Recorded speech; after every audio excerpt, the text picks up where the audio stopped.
Со преполовен состав работеше Советот на општина Кочани на редовната 8 седница, на која за расправа имаше 30 точки.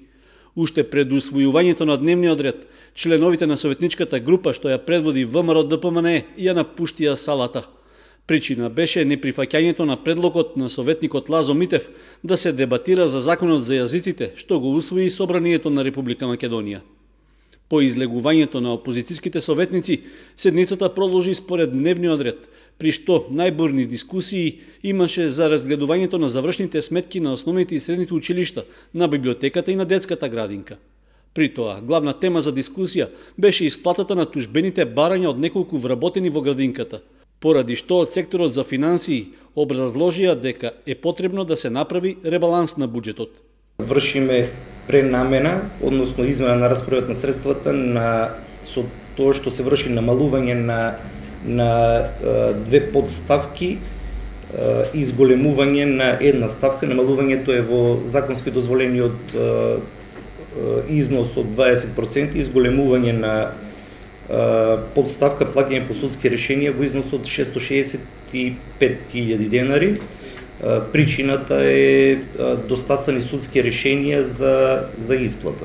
Директорката на детската градинка Павлина Велјанова појасни дека институцијата се соочува со проблеми произлезени од тужбени барања на 5 вработени.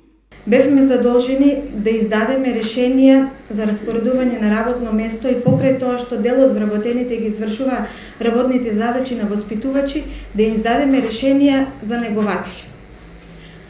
По ваквите издадени решенија дел од невработените незадоволни поднесоа приговор до управниот одбор, а подоцна и тужбени барања до основниот суд Кочани. Судот донел одлука во корист на вработените кои поднеле тужби и досега детската градинка исплатила над 580.000 денари по основ на судски решенија со извршување, а треба да исплати уште скоро толку за основниот долг и за каматата која што секојдневно расте. Членовите на Советот бурно реагираа за ултимативното и, како што рекоа, неетичко однесување на дел од вработените во градинката, кои го доведуваат во прашање нормалното функционирање на оваа воспитна институција. Запознаени бевме на комисијата дека е поднесен приговор до управниот одбор и од страна на тужителите е дадено ултиматум средствата да бидат исплатени до среда, чином дека беше, значи до оваа среда сега што доаѓа, а знаеме дека општината работи преку буџетска сметка и самиот трансфер на финансии можеби ќе биде подолг. Доколку до среда не бидат исплатени трошоците, повторно ќе се даде градинката налог за извршување, каде што треба да се платат нови 240.000 денари по адвокати и извршители. Пари, како што кажав, наменити за храна и за ужина на тие деца. Тоа е патриотизмот.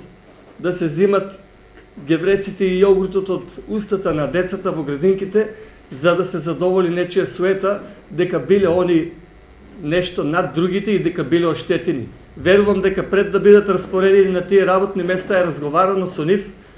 Не сум сигурен дали има подпишано и договор, обично се прават спогодби дека се слагаат да работат на место од пониско образование.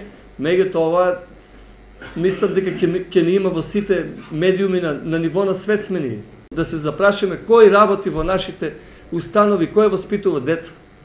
Ги повикувам сите родители што имат деца во градинки да си поднесат петиција против овие неодговорни лица и да бидат повлечени, не се заслужени да ги воспитуват и чуват нивните деца. Како може лице кој што е член на управен одбор или председател на управен одбор, лице кој што е дел од менаџментот на таа институција, да покрене пријава против самата институција, да не сака да соработува со институцијата, иако има некоја неправилност да подпише спогодба, и дури се оди до таму, значи на веќе пресуда која што мора да биде извршена и која што знае дека ќе биде извршена поради причина што е председател на управен одбор, а знае дека во детската градинка има веќе средства, се дрзнува додат до таа мера да поднесуваат извршно решение со што дополнително да ја обремени детската градинка.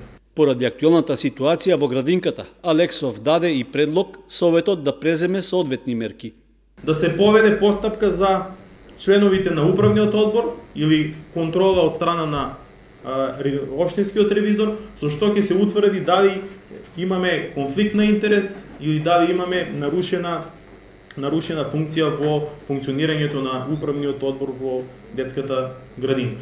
Советниците од мнозинството кои останаа во салата на Советот дадоа едногласна поддршка на предлогот на нивниот колега Алексов.